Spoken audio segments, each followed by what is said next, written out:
reason. We've got the same cough tonight. And we started to work together on a program called Dateline London, which turned out to be the most subversive thing I'd ever worked on, because I don't know if you can cast your mind back 15 years ago, but when Palestinian journalists appeared on television, they talked about Palestine and they talked about Israel and they talked about Middle East peace, and that was it. They were put in a box because journalists in general can be a little bit, I don't know what one might say, uncreative about seeing how people should appear on television.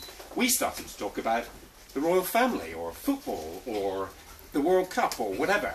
And it proved to be quite subversive, because guess what? Here is an educated Palestinian man talking in perfect English to a British audience and to audiences around the world, and talking in a way in which everybody could understand, and showing us in many ways how to see things from perhaps a different end of the telescope.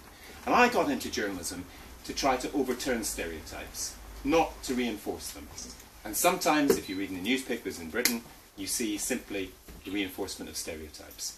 And the reason the book is so important, it seems to me, well, I learned a big lesson when I started as a journalist in Northern Ireland.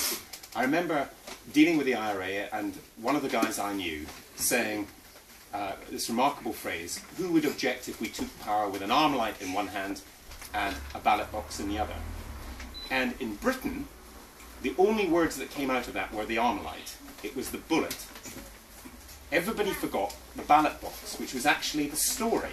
The story was they were moving in a different direction because we were looking down the wrong end of the telescope.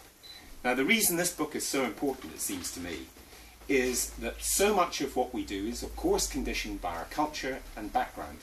And to see al-Qaeda and to see what it means not just for people in this country or the United States, because that's the end of the telescope that we look through, but also to see what it means for people in Mali or Yemen or Syria or other countries. That, to me, is a great achievement, and I wish every one of our members of Parliament would read the book, think about it, and look down the other end of the telescope. Abdel Bari, it's a great book. Congratulations.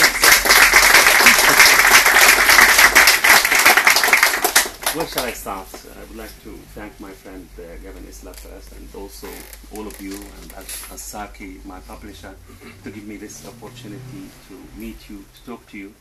And thank you for buying the book, and I will be more thankful if you buy more. The money